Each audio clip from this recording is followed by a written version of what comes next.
ਦੇਹ ਅਨਿਤ ਨਾ ਨਿਤ ਰਹੈ। ਜਸ ਨਾਵ ਚੜ੍ਹੈ ਭਵ ਸਾਗਰ ਤਾਰੈ। ਧੀਰਜ ਧਾਮ ਬਨਾਏ ਇਹ ਤਨ। ਬੁੱਧ ਸੋ ਦੀਪਕ ਜਿਉ ਉਜਿਆਰੈ। ਗਿਆਨੈ ਕੀ ਬੜਨੀ ਮਾਨੋ ਹਾਥ ਮਲੈ। ਕਾਤਰਤਾ ਉਤਵਾਰ ਬਹਾਰੈ। ਗਿਆਨੈ ਕੀ ਬੜਨੀ ਮਾਨੋ ਹਾਥ ਮਲੈ। ਕਾਤਰਤਾ ਉਤਵਾਰ ਬੁਹਾਰੈ। ਧਨ ਜਿਉ ਤੇ ਕੋ ਜਗ ਮੈਂ। ਮੁਕਤੇ ਹਰ ਚਿਤ ਮਹਿ ਜੁਧ ਵਿਚਾਰੈ।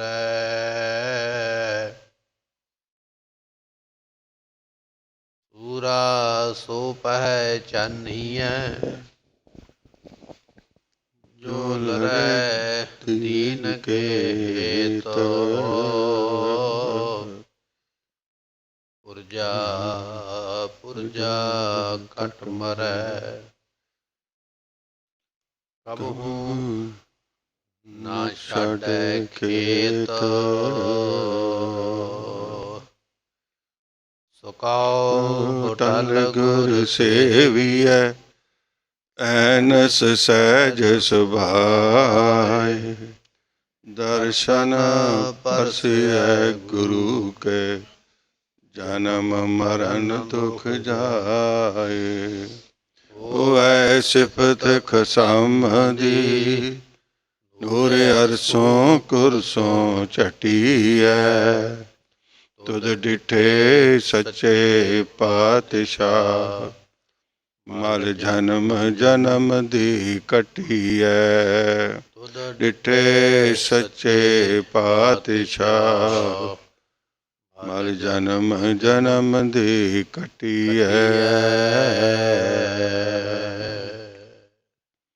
ਸਤਿਨਾਮ ਸ੍ਰੀ ਵਾਹਿਗੁਰੂ ਸਾਹਿਬ ਜੀਓ।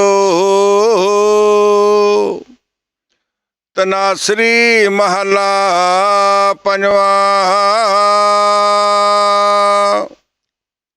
ਜਾਂ ਕੋ ਹਰ ਰੰਗ ਲਾਗੋ ਇਸ ਜੁਗ ਮੈਂ। ਸੋ ਕਹੀਅਤ ਹੈ ਸੂਰਾ। ਆਤਮ ਜਣੈ ਸਗਲ ਵਸ ਤਾਂ ਕੈ। ਜਾਂ ਕਾ ਸਤਿਗੁਰ ਪੂਰਾ।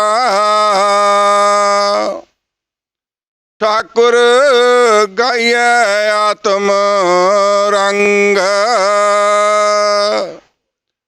ਸਰਣੀ ਪਾਵਨ ਨਾਮ ਧਿਆਵਨ। ਸਹਿਜ ਸਮਾਵਨ ਸੰਗ।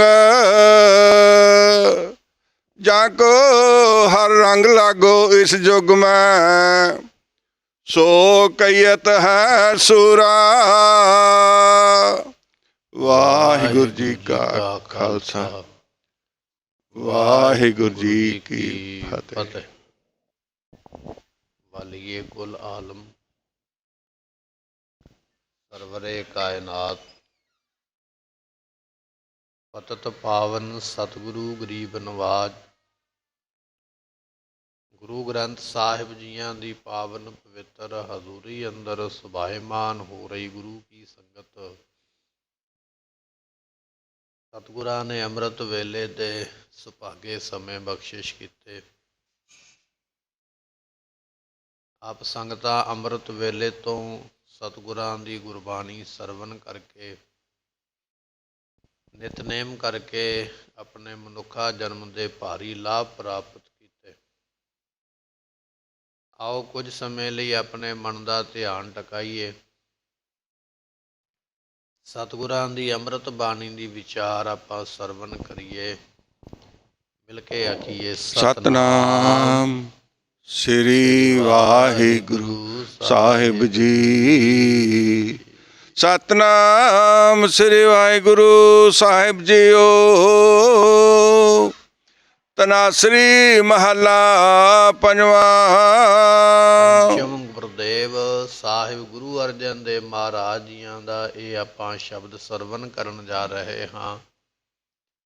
ਮਹੱਲਾ ਨਾਮ ਗੁਰਮੁਖੋ ਸਰੂਪ ਦਾ ਹੀ ਹੈ। ਇਸ ਸਰੂਪ ਦੇ ਅੱਗੇ ਮਹਾਰਾਜ ਨੇ ਪੰਜਵਾਂ ਅੰਕ ਲਾਇਆ ਹੈ। ਗੁਰੂ ਨਾਨਕ ਦੇਵ ਮਹਾਰਾਜ ਜੀਆਂ ਦਾ ਪੰਜਵਾਂ ਸਰੂਪ ਨੇ ਗੁਰੂ ਅਰਜਨ ਦੇਵ ਪਾਤਸ਼ਾਹ ਜੀ। ਧਨਾਸਰੀ ਰਾਗ ਦਾ ਇਹ ਸ਼ਬਦ ਆਪਾਂ ਨੂੰ ਪ੍ਰਾਪਤ ਹੋ ਗਿਆ ਹੈ। ਇਸ ਨੂੰ ਗਾਉਣ ਦਾ ਸਮਾਂ ਵਿਦਵਾਨਾਂ ਨੇ ਦਿਨ ਦਾ ਤੀਜਾ ਪਹਿਰ ਲਿਖਿਆ ਹੈ। ਇਸ ਸਮੇਂ ਇਸ ਰਾਗਨੀ ਨੂੰ ਧਨਾਸਰੀ ਰਾਗਨੀ ਨੂੰ ਗਾਇਆ ਜਾ ਸਕਦਾ ਹੈ। ਗੁਰੂ ਅਰਜਨ ਦੇਵ ਮਹਾਰਾਜ ਜੀ ਇਸ ਸ਼ਬਦ ਨੂੰ ਉਚਾਰਨ ਕਰਨ ਵਾਲੇ ਹਨ। ਜਾਂ ਕੋ ਹਰ ਰੰਗ ਲਾਗੋ ਇਸ ਯੁਗ ਮੈਂ, ਸੋ ਕਈਅਤ ਹੈ ਸੂਰਾ। ਗੁਰੂ ਅਰਜਨ ਦੇਵ ਮਹਾਰਾਜ ਜੀਆਂ ਨੂੰ ਪੁੱਛਿਆ, ਮਹਾਰਾਜ ਸੂਰਮਾ ਕੌਣ ਹੈ? ਦੁਨੀਆ ਵਿੱਚ ਸੂਰਮੇ ਤੇ ਬੜੇ ਹੋਏ, ਜਿਹੜੇ ਇਸ ਗੱਲ ਦਾ ਦਾਅਵਾ ਕਰਦੇ ਸਨ ਵੀ ਸਾਡੇ ਵਰਗਾ ਨਿਸ਼ਾਨਾ ਨਹੀਂ ਹੈ ਕਿਸੇ ਦੇ ਕੋਲ। ਜਿਹੜੇ ਇਸ ਗੱਲ ਦਾ ਦਾਅਵਾ ਕਰਦੇ ਸਨ ਵੀ ਸਾਡੇ ਵਰਗਾ ਬਲ ਨਹੀਂ ਹੈ ਕਿਸੇ ਦੇ ਕੋਲ। ਇਸ ਤਰ੍ਹਾਂ ਦੇ ਸੂਰਮੇ ਕਈ ਜੰਗ ਦੁਨੀਆ ਦੇ ਜਿੱਤਣ ਵਾਲੇ, ਪਰ ਦੁਨੀਆ ਦੇ ਜੰਗ ਜਿੱਤਣ ਵਾਲੇ, ਦੁਨੀਆ ਵਿੱਚ ਨਿਸ਼ਾਨਾ ਲਾਉਣ ਵਾਲੇ, ਦੁਨੀਆ ਵਿੱਚ ਤਾਕਤ ਵਿਖਾਉਣ ਵਾਲੇ, ਗੁਰਮੁਖੋ ਮਨ ਨਹੀਂ ਕਿਸੇ ਕੋਲੋਂ ਜਿੱਤਿਆ ਗਿਆ। ਮਨ ਜਿੱਤਣਾ ਬੜਾ ਔਖਾ ਹੈ, ਸੰਸਾਰ ਜਿੱਤਣਾ ਔਖਾ ਹੈ, ਪਰ ਸੰਸਾਰ ਨੂੰ ਜਿੱਤਿਆ ਜਾ ਸਕਦਾ, ਮਨ ਨਹੀਂ ਜਿੱਤਿਆ ਜਾ ਸਕਦਾ। ਸਤਿਗੁਰਾਂ ਨੂੰ ਪੁੱਛਿਆ, ਮਹਾਰਾਜ ਸੂਰਮਾ ਕੌਣ ਹੈ? ਤੇ ਧੰਨ ਗੁਰੂ ਅਰਜਨ ਦੇਵ ਪਾਤਸ਼ਾਹ ਮਹਾਰਾਜ ਕਹਿਣ ਲੱਗੇ, ਇਸ ਯੁੱਗ ਮੈਂ, ਇਸ ਕਲਯੁਗ ਦੇ ਵਿੱਚ ਸੂਰਮਾ ਉਹ ਹੈ ਜਾ ਕੋ ਹਰ ਰੰਗ ਲਾਗੋ, ਜਿਹਨੂੰ ਰੱਬ ਦੇ ਨਾਮ ਦਾ ਪ੍ਰੇਮ ਲੱਗ ਗਿਆ। ਕਲਯੁਗ ਦੇ ਵਿੱਚ ਸੂਰਮਾ ਉਹ ਹੈ ਜਿਹਨੂੰ ਪਰਮਾਤਮਾ ਦੇ ਨਾਮ ਦਾ ਪ੍ਰੇਮ ਲੱਗਾ ਹੈ। ਜਿਹਨੂੰ ਪ੍ਰੇਮ ਨਹੀਂ ਲੱਗਾ, ਗੁਰੂ ਦੇ ਨਾਲ ਪ੍ਰੇਮ ਨਹੀਂ ਬਣਿਆ, ਇਸ ਕਲਯੁਗ ਦੇ ਅੰਦਰ ਉਹ ਸੂਰਮਾ ਜਿੱਤ ਵੀ ਪ੍ਰਾਪਤ ਨਹੀਂ ਕਰ ਸਕੇਗਾ। ਜਿੱਤਣਗੇ ਵੀ ਉਹ ਜਿਨ੍ਹਾਂ ਦੇ ਮਨ ਨੂੰ ਰੰਗ ਲੱਗਾ ਹੈ। ਰੰਗ ਕਹੀਏ ਪ੍ਰੇਮ ਦਾ, ਜਿਨ੍ਹਾਂ ਦੇ ਮਨ ਨੂੰ ਪ੍ਰੇਮ ਲੱਗਾ ਹੈ। ਐਸੇ ਪ੍ਰੇਮ ਕਰਨ ਵਾਲੇ, ਜਿਨ ਪ੍ਰੇਮ ਕੀਓ ਤਿਨ ਹੀ ਪ੍ਰਭ ਪਾਇਓ। ਜਿਨ੍ਹਾਂ ਦੇ ਮਨ ਵਿੱਚ ਪ੍ਰੇਮ ਪੈਦਾ ਹੋ ਜਾਂਦਾ ਗੁਰਮੁਖੋ, ਫਿਰ ਉਹ ਆਪਾ ਨਿਸ਼ਾਵਰ ਕਰ ਦਿੰਦੇ, ਆਪਣਾ ਆਪ ਸਮਰਪਣ ਕਰ ਦਿੰਦੇ। ਭਾਈ ਡੱਲੇ ਦੇ ਕੋਲ ਪਹੁੰਚੇ ਨਾ 10ਵੇਂ ਪਾਤਸ਼ਾਹ, ਤੇ ਆਪਾਂ ਇਹ ਸਾਖੀ ਸਰਵਣ ਕਰਦੇ। ਉਸਨੇ ਆਖਿਆ, ਮਹਾਰਾਜ ਮੈਨੂੰ ਕਹਿੰਦੇ ਮੈਂ ਸੂਰਮੇ ਲੈ ਕੇ ਆਉਂਦਾ, ਆਪਾਂ ਅਨੰਦਪੁਰ ਦੀ ਜੰਗ ਜਿੱਤ ਜਾਂਦੇ। ਸਤਿਗੁਰੂ ਉਸ ਨੂੰ ਵਿਖਾਉਣ ਵਾਸਤੇ ਵੀ ਤੂੰ ਤੇ ਇਕੱਲੇ ਸਰੀਰਾਂ ਦੇ ਤਕੜੇ ਬੰਦਿਆਂ ਨੂੰ ਸੂਰਮੇ ਗਿਣਦਾ, ਵੀ ਮੇਰੇ ਸਰੀਰ ਦੇ, ਮੇਰੇ ਸੂਰਮੇ ਜਿਹੜੇ ਨੇ ਉਹਨਾਂ ਦੇ ਸਰੀਰ ਬੜੇ ਤਕੜੇ ਨੇ, ਬੜੇ ਬਲ ਵਾਲੇ, ਬੜਾ ਰਾਸ਼ਨ ਖਾਂਦੇ। ਤੂੰ ਤੇ ਉਹਨਾਂ ਨੂੰ ਸੂਰਮੇ ਸਮਝੀ ਬੈਠਾ, ਪਰ ਜਿਹੜੇ ਸਾਡੇ ਕੋਲ ਸੂਰਮੇ ਨੇ ਉਹਨਾਂ ਦਾ ਮੁਕਾਬਲਾ ਤੇਰੇ ਸੂਰਮੇ ਨਹੀਂ ਕਰ ਸਕਦੇ। ਇਹ ਸਮਝਾਉਣ ਵਾਸਤੇ ਮਹਾਰਾਜ ਕਹਿਣ ਲੱਗੇ, ਲਿਆ ਫਿਰ ਅਸੀਂ ਗੋਲੀ ਪਰਖ ਲਈਏ। ਤੇ ਵੱਡਿਆਂ ਸਰੀਰਾਂ ਵਾਲੇ, ਬਹੁਤੇ ਬਲ ਵਾਲੇ, ਬਹੁਤਾ ਭੋਜਨ ਖਾਣ ਵਾਲੇ ਇੱਕ ਵੀ ਸਾਹਮਣੇ ਨਾ ਹੋਇਆ ਮਹਾਰਾਜ ਦੇ ਆ ਕੇ। ਤੇ ਫਿਰ ਸਤਿਗੁਰਾਂ ਨੇ ਆਪਣੇ ਘਾਈ ਸਿੱਖਾਂ ਨੂੰ, ਜਿਹੜੇ ਘਾਹ ਪਾਉਣ ਵਾਲੇ, ਉਹਨਾਂ ਨੂੰ ਬੁਲਾਇਆ। ਭੱਜੇ ਆਏ, ਮਹਾਰਾਜ ਦੇ ਸਾਹਮਣੇ ਖੜ ਗਏ। ਮਹਾਰਾਜ ਮੇਰੇ ਤੇ ਗੋਲੀ ਪਰਖੀ ਜਾਏ। ਦੂਜਾ ਆਖਦਾ ਮੇਰੇ ਤੇ ਪਰਖੀ ਜਾਏ। ਸਤਿਗੁਰੂ ਕਹਿਣ ਲੱਗੇ, ਭਾਈ ਡੱਲਿਆ, ਅਨੰਦਪੁਰ ਸਾਹਿਬ ਦੀ ਧਰਤੀ ਤੇ ਸਾਡੇ ਕੋਲ ਇਹੋ ਜਿਹੇ ਸੂਰਮੇ ਸਨ, ਜਿਹੜੇ ਸਾਡੇ ਵਾਸਤੇ ਆਪਣੀ ਜਾਨ ਵਾਰਦੇ ਸਨ, ਸਾਡੇ ਤੇ ਕੁਰਬਾਨ ਹੁੰਦੇ ਔਰ ਹੋਏ ਵੀ। ਗੁਰਮੁਖੋ ਜਿਹੜੇ ਦਿਹਾੜੇ ਸਾਨੂੰ ਪ੍ਰਾਪਤ ਹੋ ਰਹੇ, ਸ਼ਹੀਦੀ ਦਿਹਾੜੇ, ਜਿਹੜੀ ਰਾਤ ਸਾਨੂੰ ਪ੍ਰਾਪਤ ਹੋਈ ਹੈ, ਇਹ ਉਹ ਰਾਤ ਹੈ ਜਿਸ ਰਾਤ ਨੂੰ ਧੰਨ ਗੁਰੂ ਗੋਬਿੰਦ ਸਿੰਘ ਮਹਾਰਾਜ ਜੀਆਂ ਨੇ ਆਪਣੇ ਪਰਿਵਾਰ ਦੇ ਸਮੇਤ, ਬੱਚਿਆਂ ਦੇ ਸਮੇਤ, ਸਿੱਖਾਂ ਦੇ ਸਮੇਤ ਅਨੰਦਪੁਰ ਸਾਹਿਬ ਆਪਣੇ ਘਰ ਨੂੰ ਵੀ ਛੱਡਿਆ ਔਰ ਕਿਲੇ ਨੂੰ ਵੀ ਛੱਡਿਆ। ਇਹ ਰਾਤ ਜਿਹੜੀ ਲੰਘੀ ਹੈ, ਇਸ ਰਾਤ ਨੂੰ ਮਹਾਰਾਜ ਨੇ ਇਹ ਭਾਣਾ, ਇਹ ਕੌਤਕ ਵਰਤਾਇਆ। ਜਿਸ ਵੇਲੇ ਸਤਿਗੁਰੂ ਅਨੰਦਪੁਰ ਸਾਹਿਬ ਦੀ ਧਰਤੀ 'ਤੇ ਰਹਿੰਦੇ ਨਾ, ਤੇ ਪਹਾੜੀ ਰਾਜੇ 22 ਇਹਨਾਂ ਨੇ ਫੌਜ ਲਿਆ ਕੇ ਤੇ ਘੇਰਾ ਪਾ ਲਿਆ। ਔਰੰਗਜ਼ੇਬ ਦੇ ਕਹਿਣ ਦੇ ਉੱਪਰ ਸਰਹੰਦ ਦਾ ਸੂਬੇਦਾਰ ਵਜ਼ੀਰ ਖਾਨ ਇਹ ਵੀ ਆਪਣੀ ਫੌਜ ਲੈ ਕੇ ਘੇਰੇ ਵਿੱਚ ਸ਼ਾਮਲ ਹੋਇਆ। ਲਾਹੌਰ ਦਾ ਸੂਬੇਦਾਰ, ਕਸ਼ਮੀਰ ਦਾ ਸੂਬੇਦਾਰ, ਬੜੇ ਬੜੇ ਵੱਡੇ ਜਰਨੈਲ ਜਿਹੜੇ ਆਪਣੇ ਆਪ ਨੂੰ ਬੜਾ ਤੁਰਮ ਖਾਨ ਸਮਝਦੇ, ਫੌਜਾਂ ਲੈ ਕੇ ਘੇਰਾ ਪਾ ਕੇ ਬੈਠਦੇ, ਵਾਰ-ਵਾਰ ਯਤਨ ਕਰਦੇ ਅਨੰਦਪੁਰ ਸਾਹਿਬ ਦੇ ਉੱਪਰ ਕਬਜ਼ਾ ਕਰਨ ਦਾ। ਪਰ ਗੁਰੂ ਕੇ ਸੂਰਮੇ, ਜਿਨ੍ਹਾਂ ਨੂੰ ਮਹਾਰਾਜ ਨੇ ਬਚਨ ਸਿਖਾਇਆ ਸੀ ਵੀ 1.25 ਲੱਖ ਸੇ ਏਕ ਲੜਾਊਂ ਤਬੈ ਗੋਬਿੰਦ ਸਿੰਘ, ਇਸ ਤਰ੍ਹਾਂ ਦੇ ਬਚਨ ਕਮਾਉਣ ਵਾਲੇ, ਜਾ ਕੋ ਹਰ ਰੰਗ ਲਾਗੋ, ਜਿਨ੍ਹਾਂ ਨੂੰ ਗੁਰੂ ਦੇ ਪ੍ਰੇਮ ਦਾ ਰੰਗ ਲੱਗਾ। ਐਡੀ ਵੱਡੀ ਫੌਜ ਨੂੰ ਵੀ ਅਨੰਦਪੁਰ ਸਾਹਿਬ ਦੇ ਉੱਪਰ ਕਾਬਜ਼ ਨਹੀਂ ਹੋਣ ਦਿੱਤਾ। ਸਮਾਂ ਬਤੀਤ ਹੁੰਦਾ ਗਿਆ, ਕਈ ਮਹੀਨੇ, ਵਿਦਵਾਨਾਂ ਨੇ 8 ਮਹੀਨੇ ਦਾ ਸਮਾਂ ਲਿਖਿਆ ਵੀ 8 ਮਹੀਨੇ ਲਗਾਤਾਰ ਘੇਰਾ ਬਣਿਆ ਰਿਹਾ। ਬਾਹਰੋਂ ਰਾਸ਼ਨ ਅੰਦਰ ਨਹੀਂ ਜਾਂਦਾ, ਅੰਦਰਲੀ ਕੋਈ ਚੀਜ਼ ਬਾਹਰ ਨਹੀਂ ਆ ਸਕਦੀ। ਸੰਗਤਾਂ ਨੂੰ ਰੋਕ ਦਿੱਤਾ ਗਿਆ, ਕੋਈ ਵੀ ਅਨੰਦਪੁਰ ਸਾਹਿਬ ਗੁਰੂ ਗੋਬਿੰਦ ਸਿੰਘ ਦੇ ਦਰਸ਼ਨ ਨਹੀਂ ਕਰ ਸਕਦਾ। ਰਾਸ਼ਨ ਭੋਜਨ ਵੀ ਨਹੀਂ ਲਿਆਂਦਾ ਜਾ ਸਕਦਾ। ਗੁਰੂ ਕੇ ਸੂਰਮੇ ਗੁਰੀਲਾ ਜੰਗ ਕਰਦੇ, ਇੱਕੇ ਵਾਰੀ ਝਪਟ ਮਾਰ ਕੇ ਪੈਂਦੇ ਦੁਸ਼ਮਣ ਦੇ ਉੱਪਰ। ਜਿੰਨਾ ਕੋਈ ਸਮਾਨ, ਕੋਈ ਖਾਣ ਪੀਣ ਦਾ ਹੱਥ ਲੱਗਦਾ, ਲੈ ਕੇ ਦੌੜ ਜਾਂਦੇ। ਇੱਥੋਂ ਤੱਕ ਕਿ ਗੁਰਮੁਖੋ ਜੇ ਪਾਣੀ ਵੀ ਭਰ ਕੇ ਲਿਆਉਣਾ ਨਾ ਸਤਲੁਜ ਦਰਿਆ ਦਾ, ਤੇ ਉੱਥੇ ਵੀ ਪਹਿਲਾਂ ਜੰਗ ਹੁੰਦਾ ਤੇ ਫਿਰ ਪਾਣੀ ਭਰਿਆ ਜਾਂਦਾ ਪੀਣ ਵਾਸਤੇ। ਤੇ ਕਈ ਸੂਰਮੇ ਵਿਚਾਰੇ ਪਾਣੀ ਭਰਦਿਆਂ, ਪਾਣੀ ਲਿਆਉਂਦਿਆਂ ਸ਼ਹੀਦੀ ਪ੍ਰਾਪਤ ਕਰ ਜਾਂਦੇ। ਸਾਰਾ ਤਾਂ ਲਾਉਣ ਤੋਂ ਮਗਰੋਂ ਜਦੋਂ ਵੇਖਿਆ ਵੀ ਸਾਡੇ ਕੋਲੋਂ ਇਹ ਮੋਰਚਾ ਫਤਿਹ ਨਹੀਂ ਹੁੰਦਾ, ਤੇ ਫਿਰ ਇਹ ਚਿੱਠੀਆਂ ਲਿਖ ਲਿਖ ਕੇ ਭੇਜਣੀਆਂ ਸ਼ੁਰੂ ਕਰ ਦਿੱਤੀਆਂ। ਮਹਾਰਾਜ ਤੁਸੀਂ ਇੱਕ ਵਾਰੀ ਅਨੰਦਪੁਰ ਸਾਹਿਬ ਦਾ ਕਿਲ੍ਹਾ ਛੱਡ ਦਿਓ, ਸਾਡੀ ਇੱਜ਼ਤ ਰਹਿ ਜਾਏਗੀ, ਦੁਨੀਆ ਵਿੱਚ ਸਾਡਾ ਨੱਕ ਰਹਿ ਜਾਏਗਾ। ਲੋਕ ਕੀ ਕਹਿਣਗੇ ਵੀ ਐਡੀ ਵੱਡੀ ਫੌਜ ਲਿਆ ਕੇ ਇੰਨੇ ਰਾਜੇ ਘੇਰਾ ਪਾ ਕੇ ਬੈਠੇ ਰਹੇ, ਇੱਕ ਗੁਰੂ ਨੂੰ ਜਿੱਤ ਨਹੀਂ ਸਕੇ। ਸਤਿਗੁਰੂ ਜੇ ਤੁਸੀਂ ਇੱਕ ਵਾਰੀ ਅਨੰਦਪੁਰ ਸਾਹਿਬ ਛੱਡ ਕੇ ਚਲੇ ਜਾਓ, ਦੁਬਾਰਾ ਫਿਰ 2-4 ਮਹੀਨਿਆਂ ਬਾਅਦ ਭਾਵੇਂ ਆ ਜਾਓ, ਪਰ ਇੱਕ ਵਾਰੀ ਮਹਾਰਾਜ ਚਲੇ ਜਾਓ, ਅਸੀਂ ਤੁਹਾਨੂੰ ਇਹ ਭਰੋਸਾ ਦਿਵਾਉਂਦੇ ਹਾਂ, ਤੁਹਾਡੇ ਤੇ ਹਮਲਾ ਨਹੀਂ ਕਰਾਂਗੇ। ਜਦੋਂ ਚਿੱਠੀਆਂ ਅਨੰਦਪੁਰ ਸਾਹਿਬ ਮਹਾਰਾਜ ਦੇ ਕੋਲ ਆਉਂਦੀਆਂ, ਸਤਿਗੁਰੂ ਪਾਤਸ਼ਾਹ ਜਾਣਦੇ ਵੀ ਇਹ ਦਗੇਬਾਜ਼ ਲੋਕ ਦਗਾ ਕਰਨੋਂ ਨਹੀਂ ਹਟਣਗੇ। ਪਰ ਇੱਧਰ ਮਹਾਰਾਜ ਦੇ ਜਿਹੜੇ ਸਿੱਖ ਸਨ ਨਾ, ਗੁਰਮੁਖੋ 8 ਮਹੀਨੇ ਵਿਚਾਰੇ ਭੁੱਖੇ ਰਹਿ, ਪਾਣੀ ਤੋਂ ਪਿਆਸੇ ਰਹਿ, ਛਕਣ ਨੂੰ ਭੋਜਨ ਮੁੱਕ ਗਿਆ। ਸਿੱਖਾਂ ਨੇ ਵੀ ਬੇਨਤੀ ਕੀਤੀ, ਮਹਾਰਾਜ ਆਪਾਂ ਕਿਲੇ ਨੂੰ ਛੱਡ ਕੇ ਚਲੇ ਚਲੀਏ, ਦੁਬਾਰਾ ਕਿਤੇ ਕਿਲਾ ਬਣਾ ਲਵਾਂਗੇ ਜਾਂ ਦੁਬਾਰਾ ਫਿਰ ਇੱਥੇ ਆ ਜਾਵਾਂਗੇ। ਵੇਖੋ ਇਹਨਾਂ ਦੀਆਂ ਚਿੱਠੀਆਂ ਵਿੱਚ ਇਹਨਾਂ ਨੇ ਜ਼ਿਕਰ ਕੀਤਾ ਵੀ ਇੱਕ ਵਾਰੀ ਜਾਓ ਤੇ ਫਿਰ ਆ ਜਾਇਓ।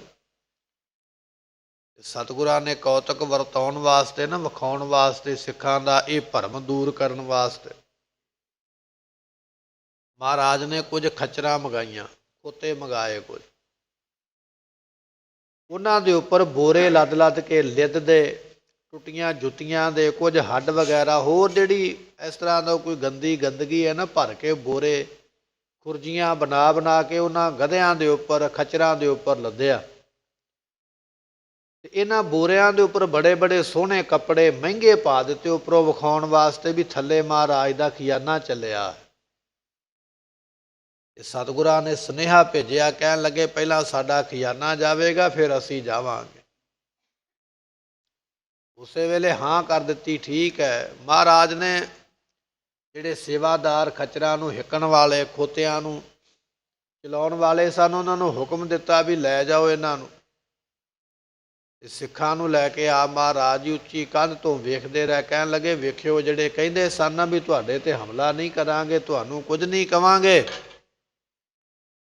ਵੇਖਿਓ ਇਹਨਾਂ ਦਾ ਸਿਦਕ ਤੇ ਈਮਾਨ, ਧਰਮ ਦੇਖਿਓ ਕੀ ਕਹਿੰਦਾ ਹੈ।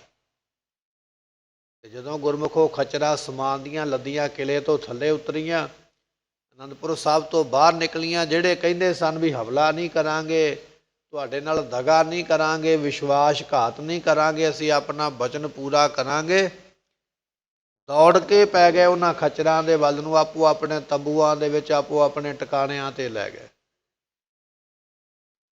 ਇੱਕ ਦੂਜੇ ਨਾਲ ਗੱਲਾਂ ਕਰਦੇ। ਬੜਾ ਵੱਡਾ ਖਜ਼ਾਨਾ ਹੈ ਗੁਰੂ ਗੋਬਿੰਦ ਸਿੰਘ ਮਹਾਰਾਜ ਜੀਆਂ ਦਾ, ਇਹ ਸਾਡੇ ਹੱਥ ਲੱਗਾ ਹੈ, ਸਾਡੇ ਤੇ ਪੁੱਤ ਪੋਤਰੇਗਾ, ਕਈ ਪੁਸ਼ਤਾਂ ਤੱਕ ਇਹ ਧਨ ਸਾਡੇ ਤੋਂ ਮੁੱਕੇਗਾ ਨਹੀਂ, ਐਸੀਆਂ ਸਲਾਹਾਂ ਕਰਦੇ ਪਏ।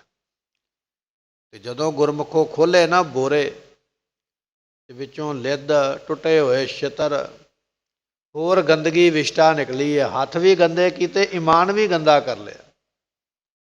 ਲੱਜਤ ਹੋ ਗਏ, ਸ਼ਰਮਸ਼ਾਰ ਹੋ ਗਏ। ਮਹਾਰਾਜ ਨੂੰ ਤੇ ਬੜੇ ਆਸ਼ਵਾਸਨ ਦਵਾਏ ਸਨ, ਮਹਾਰਾਜ ਤੁਹਾਡੇ ਖਜ਼ਾਨੇ ਨੂੰ, ਤੁਹਾਡੇ ਪਰਿਵਾਰ ਨੂੰ, ਤੁਹਾਡੇ ਸਿੱਖਾਂ ਨੂੰ ਕੁਝ ਨਹੀਂ ਕਵਾਂਗੇ, ਪਰ ਅਸੀਂ ਇਹ ਸਭ ਕੁਝ ਕਰ ਲਿਆ ਹੈ, ਇਹ ਅਸੀਂ ਦਗਾ ਕੀਤਾ, ਸਾਡੇ ਦਗੇ ਦਾ ਮਹਾਰਾਜ ਨੂੰ ਪਤਾ ਲੱਗ ਗਿਆ।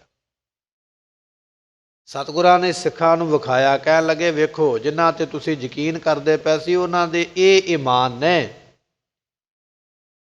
ਜਦੋਂ ਇਹ ਕਰਤੂਤ ਫੜੀ ਗਈ ਨਾ, ਸਿੱਖਾਂ ਨੂੰ ਸਮਝਾਇਆ, ਫਿਰ ਇਹਨਾਂ ਨੇ ਦੂਜਾ ਪੈਂਤੜਾ ਖੇਲਿਆ, ਚਿੱਠੀ ਲਿਖ ਕੇ ਇੱਕ ਹੋਰ ਭੇਜੀ ਹੈ ਵੱਡੇ ਅਫਸਰਾਂ ਨੇ, ਵੱਡੇ ਰਾਜਿਆਂ ਨੇ। ਮਹਾਰਾਜ ਉਹ ਸਾਡੇ ਨਿੱਕੇ ਅਫਸਰਾਂ ਜਾਂ ਸਿਪਾਹੀਆਂ ਨੇ ਇਹ ਕੰਮ ਕੀਤਾ, ਤੁਹਾਡੇ ਖਜ਼ਾਨੇ ਤੇ ਪੈ ਗਏ, ਸਾਨੂੰ ਪਤਾ ਨਹੀਂ ਲੱਗਿਆ। ਅਸੀਂ ਗਊ ਨੂੰ ਮਾਂ ਕਹਿੰਦੇ ਹਾਂ, ਆਪਣੀ ਮਾਂ ਗਊ ਦੀ ਸਹੁੰ ਖਾਂਦੇ ਹਾਂ, ਦੁਬਾਰਾ ਐਸੀ ਹਰਕਤ ਨਹੀਂ ਹੋਵੇਗੀ। ਤੇ ਵਜ਼ੀਰ ਖਾਨ ਨੇ ਕੁਰਾਨ ਭੇਜੀ ਹੈ, ਕੁਰਾਨ ਸ਼ਰੀਫ, ਮੁਸਲਮਾਨ ਧਰਮ ਦਾ ਧਾਰਮਿਕ ਸਭ ਤੋਂ ਵੱਡਾ ਗ੍ਰੰਥ, ਉਹ ਭੇਜਿਆ ਗਿਆ। ਨਾਲ ਇਹ ਬੇਨਤੀ ਕੀਤੀ ਗਈ, ਮਹਾਰਾਜ ਅਸੀਂ ਕੁਰਾਨ ਤੋਂ ਵੱਡੀ ਸਾਡੇ ਵਾਸਤੇ ਕੋਈ ਜਗ੍ਹਾ ਨਹੀਂ, ਅਸੀਂ ਇਹਦੀ ਵੀ ਸਹੁੰ ਖਾ ਕੇ ਗੱਲ ਕਹਿੰਦੇ ਅਸੀਂ ਵੀ ਹਮਲਾ ਨਹੀਂ ਕਰਾਂਗੇ। ਇਹ ਫਿਰ ਦੂਜੀ ਵਾਰ ਦਾ ਪੈਤੜਾ ਇਹਨਾਂ ਨੇ ਖੇਲਿਆ।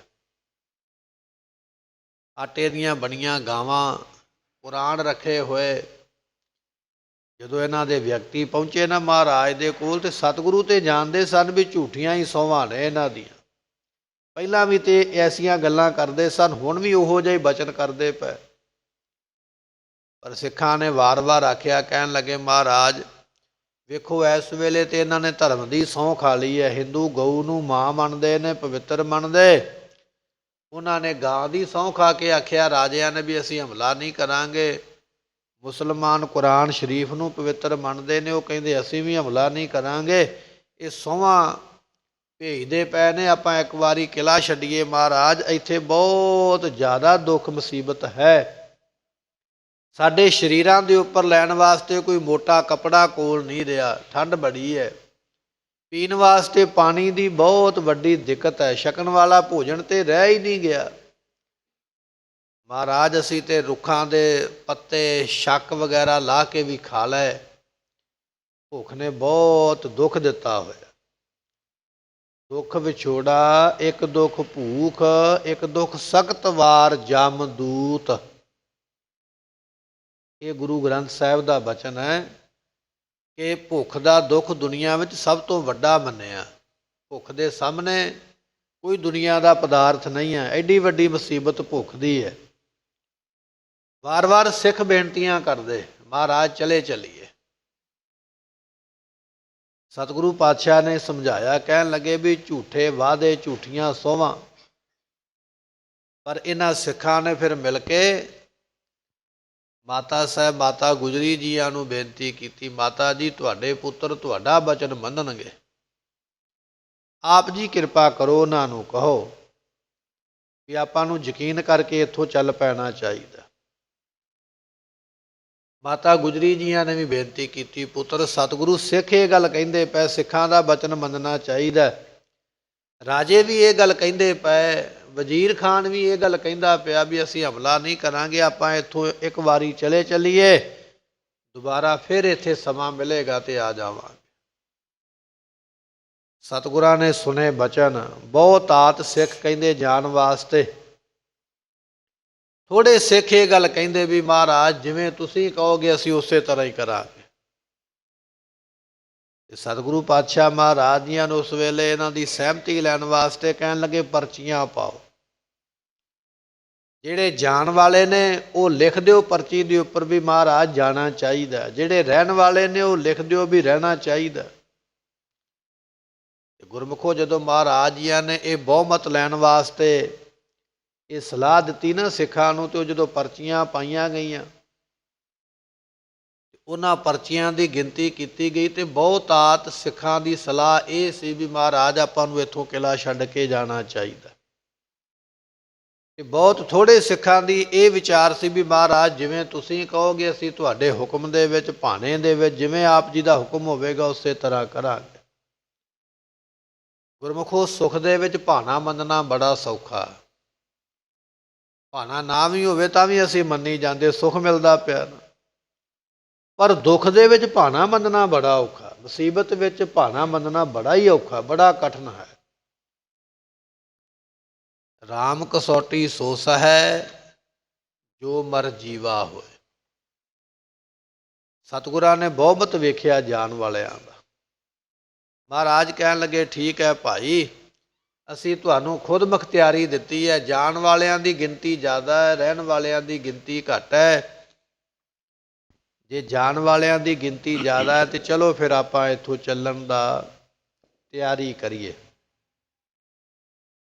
ਬਹੁਤ ਸਾਰੇ ਵਿਦਵਾਨਾਂ ਨੇ ਇਹ ਗੱਲ ਲਿਖੀ ਹੈ ਵੀ ਉੱਥੇ ਮਹਾਰਾਜ ਨੂੰ ਕਈਆਂ ਸਿੱਖਾਂ ਨੇ ਵਿਦਾਵਾ ਲਿਖ ਦਿੱਤਾ।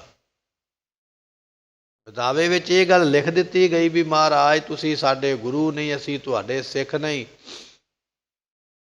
ਇਸ ਤਰ੍ਹਾਂ ਕਹਿ ਕੇ ਅਨੰਦਪੁਰ ਸਾਹਿਬ ਨੂੰ ਛੱਡ ਕੇ ਚਲੇ ਗਏ। ਪਰ ਗੁਰਮੁਖੋ ਵਿਦਵਾਨਾਂ ਦਾ ਕਥਨ ਹੈ ਕਿ ਜਿਹੜੀ ਵਿਦਾਵੇ ਵਾਲੀ ਘਟਨਾ ਨਾ ਰਾਮਿਆਣਾ ਨਗਰ ਹੈ ਗੁਰਮੁਖੋ ਮਾਲਵੇ ਦੇ ਵਿੱਚ, ਉੱਥੇ ਗੁਰੂ ਘਰ ਬਣਿਆ ਹੋਇਆ, ਆਪ ਸੰਗਤਾਂ ਦਰਸ਼ਨ ਕਰ ਸਕਦੇ। ਉੱਥੇ ਇਤਿਹਾਸ ਵੀ ਲਿਖਿਆ ਹੋਇਆ ਵੀ ਮਹਾਰਾਜ 10ਵੇਂ ਪਾਤਸ਼ਾਹ ਇੱਥੇ ਬੈਠੇ ਸਨ ਆ ਕੇ, ਜਦੋਂ ਵਿਦਾਵੇ ਵਾਲੀ ਘਟਨਾ ਹੋਈ ਹੈ ਨਾ। ਸਤਿਗੁਰਾਂ ਦਾ ਪਰਿਵਾਰ ਵਾਰਿਆ ਗਿਆ, ਚਮਕੌਰ ਦਾ ਸਾਕਾ, ਸਰਹੰਦ ਦਾ ਸਾਕਾ, ਮਾਛੀਵਾੜੇ ਦਾ ਸਾਕਾ, ਸਾਰਾ ਕੁਝ ਕਰਕੇ ਮਹਾਰਾਜ ਜਦੋਂ ਮਾਲਵੇ ਗਏ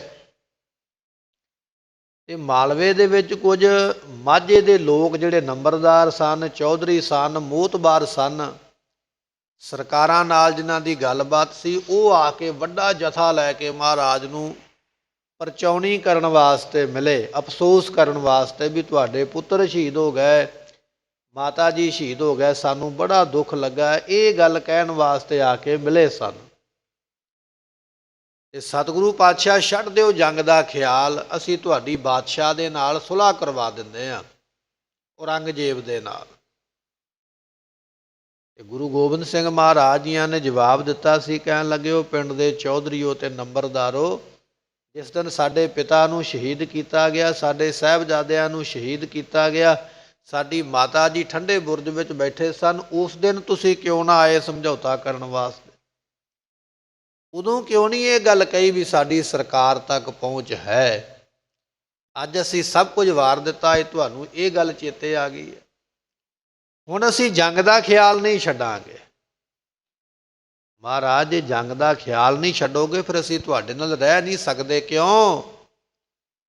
ਬਾਦਸ਼ਾਹ ਦੇ ਵੱਲੋਂ ਸਾਨੂੰ ਕਈ ਸਰਕਾਰੀ ਅਹੁਦੇ ਦਿੱਤੇ ਹੋਏ ਨੇ, ਕੋਈ ਨੰਬਰਦਾਰ ਬਣਾਇਆ ਗਿਆ, ਕੋਈ ਚੌਧਰੀ ਬਣਾਇਆ ਗਿਆ, ਕੋਈ ਜੈਲਦਾਰ ਹੈ, ਕਿਸੇ ਕੋਲ ਸਰਕਾਰੀ ਹੋਰ ਮਹਿਕਮਾ ਹੈ। ਜੇ ਅਸੀਂ ਅੱਜ ਤੁਹਾਡੇ ਵੱਲੇ ਹੁੰਦੇ ਹਾਂ, ਸਾਨੂੰ ਸਾਰੇ ਉਹ ਮਹਿਕਮੇ ਛੱਡਣੇ ਪੈਣਗੇ, ਚੌਧਰਤਾਈਆਂ ਛੱਡਣੀਆਂ ਪੈਣਗੀਆਂ।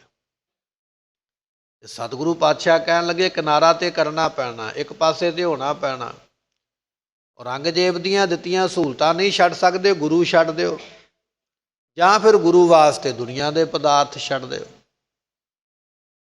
ਜਿਹੜੇ ਸਿਆਸੀ ਲੋਕ ਹੁੰਦੇ ਨਾ ਗੁਰਮੁਖੋ, ਰਾਜਨੀਤਿਕ ਲੋਕ, ਉਹਨਾਂ ਦਾ ਕੋਈ ਦੀਨ ਧਰਮ ਔਰ ਕੋਈ ਸ਼ਰਧਾ ਨਹੀਂ ਹੁੰਦੀ ਹੈ, ਨਾ ਹੀ ਕੋਈ ਧਰਮ ਹੁੰਦਾ ਉਹਨਾਂ ਦਾ। ਸਿਰਫ ਆਪਣੀ ਕੁਰਸੀ ਨਾਲ ਮਤਲਬ ਹੈ, ਕੁਰਸੀ ਵਾਸਤੇ ਜੋ ਮਰਜ਼ੀ ਕਰ ਸਕਦੇ। ਬਾਪ ਨੂੰ ਗਧਾ ਤੇ ਗਧੇ ਨੂੰ ਬਾਪ ਬਣਾਉਣ ਲੱਗਿਆਂ ਟਾਈਮ ਨਹੀਂ ਲਾਉਣਗੇ। ਕੁਰਸੀ ਇੱਕ ਇਹੋ ਜਿਹੀ ਚੀਜ਼ ਹੈ। ਰਾਜਨੀਤੀ ਵਿੱਚ ਅੱਜ ਵੀ ਇਸੇ ਤਰ੍ਹਾਂ ਹੁੰਦਾ, ਬੇਅਦਬੀਆਂ ਹੋ ਰਹੀਆਂ, ਕਾਂਡ ਹੋ ਰਿਹਾ, ਇਹ ਹੋ ਨਹੀਂ ਰਹੇ, ਕਰਵਾਏ ਜਾ ਰਹੇ। ਰਾਜਨੀਤਿਕ ਬੰਦੇ ਦੀ ਬਹੁਤੀ ਸ਼ਰਧਾ ਨਹੀਂ ਹੁੰਦੀ ਹੈ, ਕੁਰਸੀ ਦਾ ਲਾਲਚ ਹੁੰਦਾ। ਮਹਾਰਾਜ ਫਿਰ ਸਾਨੂੰ ਤੇ ਔਰੰਗਜ਼ੇਬ ਵਾਲਾ ਪਾਸਾ ਲੈਣਾ ਪਵੇਗਾ। ਉਹਦੇ ਵੱਲੋਂ ਸਾਨੂੰ ਕਈ ਸਰਦਾਰੀਆਂ ਮਿਲੀਆਂ ਹੋਈਆਂ ਤੇ ਕਾਗਜ਼ ਦੇ ਉੱਪਰ ਲਿਖਿਆ, ਮਹਾਰਾਜ ਤੁਸੀਂ ਸਾਡੇ ਗੁਰੂ ਨਹੀਂ ਤੇ ਅਸੀਂ ਤੁਹਾਡੇ ਸਿੱਖ ਨਹੀਂ। ਇਹ ਸਾਰੀ ਘਟਨਾ ਰਾਮਿਆਂ ਨੇ ਵਰਤੀ ਹੈ। ਇਹ ਫਿਰ ਇੱਥੋਂ ਛੱਡ ਕੇ ਵਾਪਸ ਮੁੜ ਗਏ। ਜਦੋਂ ਵਾਪਸ ਮੁੜੇ ਜਾਂਦੇ ਸਨ ਤੇ ਫਿਰ ਅੱਗੋਂ ਵਜ਼ੀਰ ਖਾਨ ਫੌਜ ਲੈ ਕੇ ਤੁਰਿਆ ਆਉਂਦਾ, ਮਹਾਰਾਜ ਦਾ ਪਿੱਛਾ ਕਰਦਾ ਪਿਆ ਸੀ। ਇਹ ਵੀ ਰਾਮਿਆਂ ਨੇ ਪਹੁੰਚ ਗਿਆ। ਉੱਥੇ ਫਿਰ ਮਾਈ ਭਾਗੋ ਜੀ ਔਰ ਭਾਈ ਮਹਾਂ ਸਿੰਘ ਨੇ ਆਖਿਆ ਵੀ ਜੇ ਆਪਾਂ ਇਸ ਵੇਲੇ ਵੀ ਗੁਰੂ ਨੂੰ ਛੱਡ ਕੇ ਗਏ, ਇਹ ਦਾਗ ਧੋਤੇ ਨਹੀਂ ਜਾਣੇ। ਇਹਨਾਂ ਸਿਆਸੀ ਲੋਕਾਂ ਨੇ ਮਹਾਰਾਜ ਨੂੰ ਲਿਖਿਆ ਨਾ ਵੀ ਤੁਸੀਂ ਸਾਡੇ ਗੁਰੂ ਨਹੀਂ। ਸੰਗਤ ਨੇ ਤੇ ਨਹੀਂ ਨਾ ਲਿਖਿਆ, ਸੰਗਤ ਤੇ ਗੁਰੂ ਨੂੰ ਚਾਹੁੰਦੀ ਹੈ ਨਾ। ਸੰਗਤ ਦੇ ਮਨ ਵਿੱਚ ਹੁੰਦਾ ਵਿਸ਼ਵਾਸ, ਭਰੋਸਾ, ਸਿਦਕ ਹੁੰਦਾ। ਤੇ ਫਿਰ ਉਸ ਵੇਲੇ ਭਾਈ ਮਹਾਂ ਸਿੰਘ ਨੇ ਲਲਕਾਰ ਕੇ ਆਖਿਆ, ਜਿਹੜੇ ਗੁਰੂ ਦੀ ਸ਼ਰਨ ਵਿੱਚ ਪੈਣਾ ਚਾਹੁੰਦੇ ਇੱਕ ਪਾਸੇ ਹੋ ਜਾਓ, ਜਿਨ੍ਹਾਂ ਨੇ ਜਾਣਾ ਉਹ ਜਾ ਸਕਦੇ। 40 ਸਿੱਖ ਮਹਾਰਾਜ ਦੇ ਉੱਥੇ ਨਿਤਰੇ ਸਨ ਮੈਦਾਨ ਵਿੱਚ ਵੀ ਅਸੀਂ ਮਹਾਰਾਜ ਦੇ ਵਾਸਤੇ ਕੁਰਬਾਨ ਹੋਵਾਂਗੇ। ਤਾਂ ਫਿਰ ਉਹ ਮੁਕਤਸਰ ਸਾਹਿਬ ਦਾ ਜੰਗ ਹੋਇਆ, ਉੱਥੇ ਬਦਾਵਾ ਪਾੜਿਆ ਗਿਆ। ਗੁਰਮੁਖੋ ਜਿਸ ਦਿਨ ਲਿਖਿਆ ਗਿਆ ਉਸੇ ਦਿਨ ਹੀ ਪਾੜਿਆ ਗਿਆ। ਕਮਰ ਕੱਸੇ ਵਿੱਚ ਮਹਾਰਾਜ ਨੇ ਲਾਇਆ ਸੀ ਉਹ ਲਿਖਿਆ ਹੋਇਆ ਰੁਕਾ, ਉਹ ਚਿੱਠੀ ਜਿੱਤੇ ਲਿਖਿਆ ਸੀ, ਉਹ ਪਾੜ ਕੇ ਬਦਾਵੇ ਦੀ। ਇਹ ਲੰਮੀ ਘਟਨਾ, ਲੰਮੀ ਸਾਖੀ ਹੈ, ਸਮਾਂ ਆਪਣੇ ਕੋਲ ਸੀਮਤ ਹੈ। ਪਰ ਅਸੀਂ ਬਹੁਤਾਤ ਇਹੋ ਗੱਲ ਹੀ ਸੁਣਦੇ ਆਏ ਹਾਂ ਵੀ ਬਦਾਵਾ ਆਨੰਦਪੁਰ ਸਾਹਿਬ ਲਿਖਿਆ ਗਿਆ। ਕਿਸੇ ਨੇ ਖੋਜ ਨਹੀਂ, ਕਿਸੇ ਨੇ ਵਿਚਾਰ ਨਹੀਂ ਕੀਤੀ। ਕੋਈ ਨਿੱਕੀ ਜਿਹੀ ਘਟਨਾ ਹੋ ਜਾਵੇ ਤੇ ਉੱਥੇ ਯਾਦਗਾਰ ਬਣ ਜਾਂਦੀ ਹੈ ਵੀ ਇੱਥੇ ਆਹ ਕੰਮ ਹੋਇਆ ਸੀ। ਆਨੰਦਪੁਰ ਸਾਹਿਬ ਬਦਾਵਾ ਲਿਖਿਆ ਗਿਆ, ਕੋਈ ਯਾਦਗਾਰ ਹੈ? ਇੱਥੇ ਬੈਠ ਕੇ ਬਦਾਵਾ ਲਿਖਿਆ ਸੀ, ਕੋਈ ਯਾਦਗਾਰ ਨਹੀਂ ਹੈ ਕਿੱਥੇ ਬੈਠ ਕੇ ਲਿਖਿਆ ਸੀ। ਫਿਰ ਜਿਨ੍ਹਾਂ ਨੇ ਬਦਾਵਾ ਲਿਖਿਆ ਉਹ ਕਿਹੜੇ ਰਾਹ ਆਨੰਦਪੁਰ ਸਾਹਿਬ ਨੂੰ ਛੱਡ ਕੇ ਆਪਣੇ ਘਰੇ ਗਏ? ਫੌਜ ਨੇ ਕਿਵੇਂ ਉਹਨਾਂ ਨੂੰ ਜਾਣ ਦਿੱਤਾ? ਸਾਕਾ ਨੀਲਾ ਤਾਰਾ ਹੋਇਆ ਨਾ ਦਰਬਾਰ ਸਾਹਿਬ ਦੀ ਧਰਤੀ ਤੇ। ਲੜਨ ਵਾਲੇ ਸਿੱਖ ਤੇ ਗਿਣਤੀ ਦੇ ਸਨ 35-40 ਹੋਣਗੇ। ਦੁਸ਼ਮਣਾਂ ਨੇ ਜਿਹੜੇ ਮੱਥਾ ਟੇਕਣ ਗਏ ਸਨ, ਬਜ਼ੁਰਗ, ਬੱਚੇ, ਬੀਬੀਆਂ, ਉਹ ਵੀ ਨਹੀਂ ਛੱਡੇ, ਉਹ ਵੀ ਕਤਲ ਕਰ ਦਿੱਤੇ ਗੋਲੀਆਂ ਮਾਰ ਮਾਰ ਕੇ। ਬੇਵਿਚਾਰ ਕਰ ਕਰਕੇ, ਕੁਕਰਮ ਕਰ ਕਰਕੇ ਬੀਬੀਆਂ ਨੂੰ ਮਾਰਿਆ, ਨਿੱਕੇ ਨਿੱਕੇ ਬੱਚਿਆਂ ਦੁੱਧ ਚੁੰਗਦਿਆਂ ਨੂੰ ਮਾਰਿਆ। ਦੁਸ਼ਮਣ ਜਦੋਂ ਆਪਣੀ ਆਈ ਤੇ ਆਉਂਦਾ ਨਾ, ਫਿਰ ਉਹ ਇਹ ਨਹੀਂ ਵੇਖਦਾ ਵੀ ਇਹ ਲੜਨ ਵਾਲਾ ਹੈ ਕਿ ਇਹ ਮੱਥਾ ਟੇਕਣ ਵਾਲਾ ਹੈ, ਇਹ ਸ਼ਾਂਤੀ, ਇਹ ਕਿਹੜੇ ਧਰਮ ਦਾ, ਕਿੱਥੋਂ ਆਇਆ। ਨਹੀਂ, ਫਿਰ ਗਿਣਤੀ ਹੁੰਦੀ ਹੈ ਵੀ ਕਿੰਨਿਆਂ ਨੂੰ ਵੱਧ ਮਾਰ ਕੇ ਦੁਨੀਆ ਵਿੱਚ ਨਾਮ ਬਣਾਈਏ, ਇੰਨੇ ਅਸੀਂ ਅੱਤਵਾਦੀ ਖਤਮ ਕੀਤੇ। ਜਿਹੜੇ ਉਹ ਬਦਾਵਾ ਲਿਖ ਕੇ ਦੇ ਗਏ, ਭਾਵੇਂ ਕਿ ਬਦਾਵਾ ਲਿਖ ਕੇ ਦੇ ਗਏ, ਫੌਜ ਨੇ ਜਾਣ ਤੇ ਉਹਨਾਂ ਨੂੰ ਵੀ ਨਹੀਂ ਦੇਣਾ। ਜਦੋਂ ਘੇਰਾ ਹੀ ਇੰਨਾ ਸਖਤ ਬਣਿਆ ਹੋਇਆ ਵੀ ਪਰਿੰਦਾ ਵੀ ਪਰ ਨਹੀਂ ਮਾਰ ਸਕਦਾ, ਕਿਹੜਾ ਰਾਹ ਸੀ ਜਿੱਥੋਂ ਨਿਕਲ ਕੇ ਆਪਣੇ ਘਰੇ ਚਲੇ ਗਏ? ਨਹੀਂ, ਨਾ ਕੋਈ ਇਹੋ ਜਿਹਾ ਰਸਤਾ ਹੈ ਨਿਕਲ ਕੇ ਜਾਣ ਵਾਲਾ, ਨਾ ਕੋਈ ਇਹੋ ਜਿਹੀ ਜਗ੍ਹਾ ਜਿੱਥੇ ਇਹ ਸਾਬਤ ਕੀਤਾ ਜਾ ਸਕੇ ਵੀ ਇੱਥੇ ਮਹਾਰਾਜ ਬੈਠੇ ਸਨ ਜਾਂ ਸਿੱਖਾਂ ਨੇ ਉਸ ਵੇਲੇ ਆਹ ਕੰਮ ਆਖਿਆ। ਵੇਖੋ ਵੇਖੀ ਸੁਣੀਆਂ ਸੁਣਾਈਆਂ ਸਾਖੀਆਂ ਆਪਣੇ ਕੋਲੋਂ ਜੋੜ ਕੇ ਸੁਣਾਈਆਂ, ਪਰ ਜਿੱਥੇ ਬਦਾਵਾ ਲਿਖਿਆ ਗਿਆ ਰਾਮਿਆਣੇ ਦੀ ਉਹ ਪਵਿੱਤਰ ਧਰਤੀ ਹੈ, ਉੱਥੇ ਇਤਿਹਾਸ ਲਿਖਿਆ ਹੋਇਆ ਵੀ ਮਹਾਰਾਜ ਇੱਥੇ ਉਦੋਂ ਬੈਠੇ ਸਨ। ਸਾਰਾ ਪਰਿਵਾਰ ਵਾਰ ਕੇ ਤੇ ਸਿਆਸੀ ਲੋਕਾਂ ਨੇ ਆ ਕੇ ਆਖਿਆ, ਮਹਾਰਾਜ ਤੁਹਾਡੇ ਨਾਲ ਰਹਿਣਾ ਬੜਾ ਔਖਾ ਸਾਡੇ ਵਾਸਤੇ। ਉਹ ਬਦਾਵਾ ਲਿਖਿਆ। ਇਤਿਹਾਸਕਾਰ ਇਹ ਵੀ ਸੁਣਾਉਂਦੇ ਨੇ ਬਚਨ, ਧਿਆਨ ਦੇ ਨਾਲ ਇਤਿਹਾਸ ਸੁਣੀਏ ਤੇ ਉਹਦੇ ਵਿੱਚੋਂ ਕਈ ਗੱਲਾਂ ਨਿਕਲ ਆਉਂਦੀਆਂ। ਜਦੋਂ ਭਾਈ ਮਹਾਂ ਸਿੰਘ ਨੇ ਆਖਿਆ ਨਾ ਮਹਾਰਾਜ ਬਦਾਵਾ ਪਾੜ ਦਿਓ, ਤੇ ਸਤਿਗੁਰਾਂ ਨੇ ਉਹ ਬਦਾਵਾ ਕਹਿੰਦੇ ਕਮਰ ਕੱਸੇ ਦੇ ਵਿੱਚ ਲਾਇਆ ਸੀ, ਤੇ ਉਸੇ ਵੇਲੇ ਮਹਾਰਾਜ ਨੇ ਕੱਢਿਆ ਤੇ ਭਾਈ ਮਹਾਂ ਸਿੰਘ ਦੇ ਸਾਹਮਣੇ ਪਾੜਿਆ। ਗੁਰਮੁਖੋ ਕਾਗਜ਼ ਦਾ ਟੁਕੜਾ, ਮੰਨ ਲਓ ਆਨੰਦਪੁਰ ਸਾਹਿਬ ਲਿਖਿਆ ਹੋਵੇ, ਇੰਨਾ ਵੱਡਾ ਜੰਗ ਹੋਇਆ, ਸਰਸਾ ਨਦੀ ਆਪ ਪਾਰ ਕੀਤੇ ਮਹਾਰਾਜ ਪਾਣੀ ਵਿੱਚੋਂ, ਕਿ ਉਹ ਕਾਗਜ਼ ਦਾ ਟੁਕੜਾ ਕਿਹੋ ਜਿਹਾ ਸੀ ਜਿਹੜਾ ਕਮਰ ਕੱਸੇ ਵਿੱਚ ਲੱਗਾ ਰਿਹਾ ਪਰ ਗਿੱਲਾ ਨਹੀਂ ਹੋਇਆ, ਖਰਾਬ ਨਹੀਂ ਹੋਇਆ, ਗਲਿਆ ਨਹੀਂ। ਔਰ ਮਹਾਰਾਜ ਸਾਹਿਬ ਜੀ ਨੰਗੇ ਪੈਰੀ ਤੁਰਦੇ ਪਏ ਮਾਛੀਵਾੜੇ ਦੇ ਜੰਗਲਾਂ ਵਿੱਚੋਂ।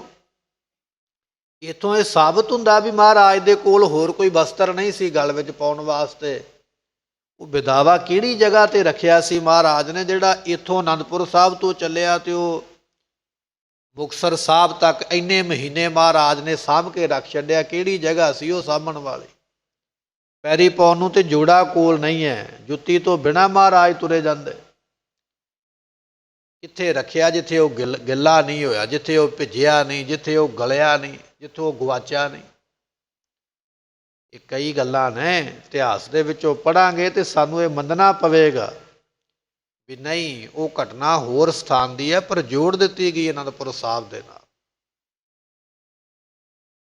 ਢਾਡੀ ਵਾਰਾਂ ਗਾਉਣ ਵਾਲੇ, ਕਵੀਸ਼ਰੀ ਗਾਉਣ ਵਾਲੇ ਨਾ ਇਤਿਹਾਸ ਨੂੰ ਬੜਾ ਮਸਾਲਾ ਲਾਉਂਦੇ, ਮਸਾਲਾ ਲਾ ਲਾ ਕੇ ਕੋਲੋਂ ਗੱਲਾਂ ਬਣਾ ਬਣਾ ਕੇ। ਸਿਰਫ ਇਹ ਹੁੰਦਾ ਵੀ ਮੇਰੀ ਚੜ੍ਹਾਈ ਹੋਵੇ, ਮੇਰੀ ਜਾਣ ਪਛਾਣ ਬਣੇ, ਲੋਕ ਮੈਨੂੰ ਆਖਣ ਵੀ ਹਾਂ ਇਹਨੇ ਇਤਿਹਾਸ ਬੜਾ ਖਰਾ ਸੁਣਾਇਆ। ਫਿਰ ਇਤਿਹਾਸ ਵਿੱਚ ਬਚਨ ਸੁਣਾ ਦਿੱਤਾ। ਬੀਬੀਆਂ ਜਦੋਂ ਘਰੇ ਗਏ, ਬੀਬੀਆਂ ਨੇ ਪਤੀਲੇ ਵਿੱਚ ਕੜਛੀ ਮਾਰੀ। ਉਹਨਾਂ ਬੰਦਿਆਂ ਨੇ ਪੁੱਛਿਆ ਵੀ ਕੜਛੀ ਕਿਉਂ ਮਾਰੀ ਹੈ? ਬੀਬੀਆਂ ਕਹਿਣ ਲੱਗੀਆਂ ਤੁਸੀਂ ਚੂੜੀਆਂ ਪਾ ਲਵੋ, ਤੁਸੀਂ ਇਹ ਕਰ ਲਵੋ, ਤੁਸੀਂ ਜੰਗ ਵਿੱਚੋਂ ਛੱਡ ਕੇ ਆ ਗਏ, ਭੱਜ ਕੇ ਆ ਗਏ। ਇਹ ਸਭ ਮਨ ਘੜਤ ਗੱਲਾਂ ਕੋਲੋਂ ਘੜੀਆਂ ਗਈਆਂ, ਜਿਨ੍ਹਾਂ ਦਾ ਕੋਈ ਤੋਕੀ ਨਹੀਂ ਬਣਦੀ ਹੈ, ਕੋਈ ਵਿਚਾਰ ਬਣਦਾ ਹੀ ਨਹੀਂ। ਇਤਿਹਾਸ ਵਿੱਚ ਬਚਨ ਇਹ ਆ ਵੀ ਉੱਥੇ ਇੱਕ ਮਹਾਰਾਜ ਨੇ ਸਹਿਮਤੀ ਲਈ ਹੈ ਸਿੱਖਾਂ ਕੋਲੋਂ ਵੀ ਸਿੱਖੋ ਤੁਸੀਂ ਆਪੋ ਆਪਣੀ ਰਾਏ ਦਿਓ ਵੀ ਕੀ ਕਰਨਾ ਚਾਹੀਦਾ। ਤੇ ਰਾਏ ਵਿੱਚ ਬਚਨ ਇਹ ਆਇਆ, ਬਹੁਤਿਆਂ ਸਿੱਖਾਂ ਦੀ ਸਲਾਹ ਇਹ ਸੀ ਵੀ ਮਹਾਰਾਜ ਅਨੰਦਪੁਰ ਸਾਹਿਬ ਨੂੰ ਛੱਡ ਦਈਏ। ਉਹਨਾਂ ਸਲਾਹ ਦੇਣ ਵਾਲਿਆਂ ਵਿੱਚ ਮਾਤਾ ਗੁਜਰੀ ਜੀਆਂ ਨੇ ਵੀ ਆਖਿਆ ਪੁੱਤਰ ਜੀ ਅਨੰਦਪੁਰ ਸਾਹਿਬ ਛੱਡ ਦੇਣਾ ਚਾਹੀਦਾ। ਜਦੋਂ ਸਾਰਿਆਂ ਨੇ ਸਲਾਹ ਕਰ ਲਈ ਨਾ, ਸਤਿਗੁਰੂ ਕਹਿਣ ਲੱਗੇ ਚਲੋ ਫਿਰ ਤਿਆਰੀ ਕਰੋ। ਤਿਆਰੀ ਕੀਤੀ ਗਈ। ਇੱਥੇ ਇੱਕ ਗੁਰਬਖਸ਼ ਨਾਮ ਦਾ ਸਾਧ ਰਹਿੰਦਾ ਅਨੰਦਪੁਰ ਸਾਹਿਬ ਦੀ ਧਰਤੀ ਤੇ। ਸਤਿਗੁਰਾਂ ਨੇ ਉਹਨੂੰ ਕੋਲ ਬੁਲਾਇਆ, ਕਹਿਣ ਲੱਗੇ ਗੁਰਬਖਸ਼ ਸਾਧ ਜੀ ਅਸੀਂ ਚੱਲੇ ਹਾਂ ਅਨੰਦਪੁਰ ਸਾਹਿਬ ਨੂੰ ਛੱਡ ਕੇ, ਪਰ ਤੁਹਾਡੇ ਲਿਖੇ ਇੱਕ ਸੇਵਾ ਲਾ ਕੇ ਚੱਲੇ ਹਾਂ। ਸੇਵਾ ਇਹ ਹੈ, ਜਿੱਥੇ ਸਾਡੇ ਪਿਤਾ ਗੁਰੂ ਤੇਗ ਬਹਾਦਰ ਮਹਾਰਾਜ ਜੀਆਂ ਦੇ ਸੀਸ ਦਾ ਸੰਸਕਾਰ ਕੀਤਾ ਗਿਆ ਨਾ, ਤੁਸੀਂ ਇਸ ਜਗ੍ਹਾ ਦੀ, ਇਸ ਥੜੇ ਦੀ ਸਫਾਈ ਰੱਖਣੀ ਹੈ। ਇੱਥੇ ਧੂਫ ਬੱਤੀ ਕਰਨੀ ਹੈ, ਦੀਵਾ ਜਗਾਉਣਾ ਹੈ, ਇੱਥੋਂ ਦੀ ਸੇਵਾ ਸਾਰੀ ਤੁਸੀਂ ਨਿਗਰਾਨੀ ਰੱਖਣੀ। ਇਹ ਤੁਹਾਡੇ ਲਿਖੇ ਸੇਵਾ ਹੋਵੇਗੀ। ਉਸ ਗੁਰਬਖਸ਼ ਨਾਮ ਦੇ ਸਾਧ ਨੇ ਆਖਿਆ ਮਹਾਰਾਜ ਦੋ ਕਾਰਨ ਨੇ, ਸਮੇਂ ਦੀ ਸਰਕਾਰ ਮੈਨੂੰ ਇੱਥੇ ਵੇਖ ਕੇ ਮੈਨੂੰ ਕਤਲ ਕਰ ਦੇਵੇਗੀ। ਸਤਿਗੁਰਾਂ ਨੇ ਆਖਿਆ ਤੈਨੂੰ ਕੋਈ ਕੁਝ ਨਹੀਂ ਕਵੇਗਾ, ਤੇਰਾ ਕੋਈ ਵਾਲ ਨਹੀਂ ਵਿੰਗਾ ਕਰੇਗਾ, ਤੈਨੂੰ ਕੁਝ ਨਹੀਂ ਹੋਵੇਗਾ, ਇਹ ਸਾਡਾ ਬਚਨ ਹੈ। ਇਹ ਦੂਜਾ ਬਚਨ ਉਹ ਸਾਧ ਨੇ ਆਖਿਆ ਮਹਾਰਾਜ ਧੂਫ ਬੱਤੀ ਕਰਨ ਵਾਸਤੇ, ਦੀਵਾ ਜਗਾਉਣ ਵਾਸਤੇ ਘਿਓ ਦੀ ਲੋੜ ਪਵੇਗੀ, ਮੇਰੇ ਛਕਣ ਵਾਸਤੇ ਭੋਜਨ ਦੀ ਲੋੜ ਪਵੇਗੀ। ਆਪ ਜੀ ਚਲੇ ਜਾਓਗੇ, ਇਹ ਪ੍ਰਬੰਧ ਮੈਂ ਕਿਵੇਂ ਕਰਾਂਗਾ? ਮੇਰੇ ਕੋਲ ਤੇ ਧਨ ਨਹੀਂ ਹੈ, ਮਾਇਆ ਨਹੀਂ ਹੈ। ਤੇ ਸਤਿਗੁਰੂ ਪਾਤਸ਼ਾਹ ਕਹਿਣ ਲੱਗੇ ਜਦੋਂ ਸਾਡੇ ਪਿਤਾ ਦੇ ਸਥਾਨ ਦੀ ਤੂੰ ਸੇਵਾ ਕਰਿਆ ਕਰੇਗਾ ਨਾ ਅੰਮ੍ਰਿਤ ਵੇਲੇ ਉੱਠ ਕੇ, ਤੇ ਤੈਨੂੰ ਇੱਥੇ ਰੋਜ਼ ਦੀ ਰੋਜ਼ ਮਾਇਆ ਲੱਭ ਪਿਆ ਕਰੇਗੀ। ਆਪਣੇ ਆਪ ਹੀ ਮਾਇਆ ਤੈਨੂੰ ਸੇਵਾ ਕਰਦਿਆਂ ਇੱਥੋਂ ਮਿਲਿਆ ਕਰੇਗੀ। ਇੱਕ ਵਾਰੀ ਆਖੀਏ ਸਤਿਨਾਮ ਸ੍ਰੀ ਵਾਹਿਗੁਰੂ। ਉਹ ਮਾਇਆ ਖਰਚ ਕੇ ਤੇ ਤੂੰ ਇੱਥੋਂ ਦੀ ਸਫਾਈ ਦੀ ਸੇਵਾ, ਦੀਵਾ ਜਗਾਉਣ ਦੀ ਸੇਵਾ, ਹੋਰ ਜਿਹੜੀਆਂ ਸੇਵਾਵਾਂ ਨੇ ਇੱਥੇ ਕਰਦਾ ਰਹੀ। ਇਹ ਤੈਨੂੰ ਆਪਣੇ ਆਪ ਹੀ ਸਾਡੇ ਖਜ਼ਾਨੇ ਵਿੱਚੋਂ ਮਾਇਆ ਮਿਲਦੀ ਰਹੇਗੀ। ਗੁਰਮੁਖੋਂ ਮਿਲਦੀ ਵੀ ਰਹੀ। ਇਹ ਗੁਰਬਖਸ਼ ਸਾਧ ਇੱਥੇ ਸੇਵਾ ਕਰਦਾ ਰਿਹਾ। ਇਹਦੇ ਵਿੱਚ ਸਾਖੀਆਂ ਕਈ ਹੋਰ ਵੀ ਆ ਜਾਂਦੀਆਂ। ਜਦੋਂ ਮਹਾਰਾਜ ਅਨੰਦਪੁਰ ਸਾਹਿਬ ਦਾ ਕਿਲ੍ਹਾ ਛੱਡ ਗਏ, ਕਈ ਮਹੀਨਿਆਂ ਬਾਅਦ ਮਹਾਰਾਜ ਜੀਆਂ ਦੇ ਤਾਇਆ ਜੀ ਦੇ ਪੁੱਤਰ ਜਿਹੜੇ ਸਨ ਗੁਲਾਬ ਰਾਏ ਜੀ, ਉਹ ਪੱਗ ਬੰਨ੍ਹ ਕੇ ਤੇ ਇੱਥੇ ਬੈਠ ਗਏ ਸਨ ਅਨੰਦਪੁਰ ਸਾਹਿਬ ਵੀ ਮੈਂ 11ਵਾਂ ਗੁਰੂ ਮੈਂ ਬਣ ਗਿਆ। 10ਵੇਂ ਗੁਰੂ ਤੇ ਚਲੇ ਗਏ। ਭਰਾਵਾਂ ਨੇ ਸੋਚਿਆ ਵੀ ਗੁਰੂ ਤੇ ਚਲਾ ਗਿਆ, ਹੁਣ ਅਸੀਂ ਕਿਉਂ ਨਾ ਗੁਰੂ ਬਣ ਜਾਈਏ। ਜਦੋਂ ਗੁਰੂ ਬਣ ਗਏ, ਸੰਗਤ ਨੇ ਮੰਨਿਆ ਨਾ, ਤੇ ਨਾਲੇ ਗੁਰਬਖਸ਼ ਸਾਧ ਵੀ ਇਹ ਗੱਲ ਕਹਿੰਦਾ ਸੀ ਵੀ ਗੱਦੀ ਲਾ ਕੇ ਨਾ ਬੈਠੋ, 10ਵੇਂ ਪਾਤਸ਼ਾਹ ਦੇ ਸਥਾਨ ਤੇ ਨਾ ਬੈਠੋ, ਗੱਦੀ ਲਾ ਕੇ ਰੋਕਦਾ ਸੀ ਇਹਨਾਂ। ਪਰ ਉਹਨਾਂ ਦੇ ਮਨ ਵਿੱਚ ਮਾਣ ਸੀ ਵੀ ਅਸੀਂ ਤੇ ਗੁਰੂ ਭਰਾ ਆ, ਇਹ ਬਾਹਰਲਾ ਫਕੀਰ ਪਤਾ ਨਹੀਂ ਕੌਣ ਹੈ, ਰੋਕ ਕੌਣ ਸਕਦਾ। ਇਹਨਾਂ ਨੇ ਧੱਕੇ ਮਾਰ ਕੇ ਕੱਢਿਆ ਅਨੰਦਪੁਰ ਸਾਹਿਬ ਤੋਂ। ਜਦੋਂ ਧੱਕਾ ਮਾਰ ਕੇ ਕੱਢਿਆ ਤੇ ਉਹ ਸਾਧ ਦੇ ਮੂੰਹੋਂ ਬਚਨ ਨਿਕਲ ਗਿਆ, ਕਹਿਣ ਲੱਗੇ ਗੁਲਾਬ ਰਾਏ ਤੇਰੀ ਕੁੱਲ ਦੀਆਂ ਜੜ੍ਹਾਂ ਕੱਟੀਆਂ ਗਈਆਂ, ਓਏ ਇਹ ਨਹੀਂ ਰਹਿਣਗੀਆਂ, ਤੇਰਾ ਖਾਨਦਾਨ ਨਹੀਂ ਰਵੇਗਾ, ਨਾ ਤੂੰ ਰਵੇਂਗਾ।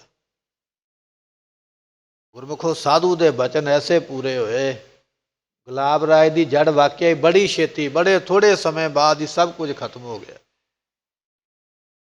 ਇਹ ਇਤਿਹਾਸ ਦੇ ਵੱਖ-ਵੱਖ ਪੜਾਅ ਨੇ। ਮਹਾਰਾਜ ਨੇ ਸਾਧੂ ਨੂੰ ਸੇਵਾ ਦਿੱਤੀ ਹੈ, ਆਖਿਆ ਤੈਨੂੰ ਮਾਇਆ ਵੀ ਲੋੜ ਮੁਤਾਬਕ ਮਿਲੇਗੀ, ਸੇਵਾ ਭਾਵਨਾ ਨਾਲ ਕਰਦਾ ਰਹੀਂ, ਇਹ ਫੌਜਾਂ ਤੇਰਾ ਕੁਝ ਵਿਗਾੜ ਨਹੀਂ ਪਾਉਣਗੀਆਂ।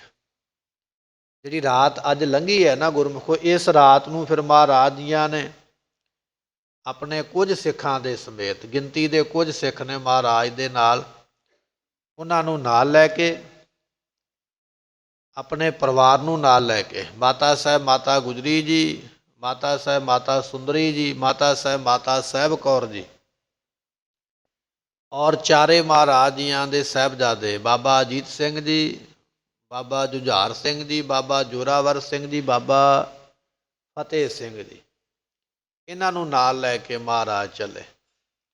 ਸਭ ਤੋਂ ਪਹਿਲਾਂ ਥੋੜ੍ਹੀ ਜਿਹੀ ਫੌਜ ਅੱਗੇ ਲਾਈ ਹੈ, ਉਸ ਤੋਂ ਬਾਅਦ ਵਿੱਚ ਮਹਾਰਾਜ ਜੀਆਂ ਦਾ ਪਰਿਵਾਰ ਚੱਲਿਆ। ਪਰਿਵਾਰ ਦੇ ਮਗਰ ਥੋੜ੍ਹੇ ਜਿਹੇ ਸਿੱਖ ਲਾ ਕੇ ਉਸ ਤੋਂ ਪਿੱਛੇ ਆਪ ਮਹਾਰਾਜ ਤੁਰੇ, ਅਤੇ ਕੁਝ ਸੂਰਮੇ ਮਹਾਰਾਜ ਤੋਂ ਪਿੱਛੇ ਹੋਰ ਤੁਰੇ ਆਉਂਦੇ। ਇਸ ਤਰ੍ਹਾਂ ਕਾਫਲਾ ਬਣਾ ਕੇ ਰਾਤ ਨੂੰ ਤੁਰੇ ਸਨ।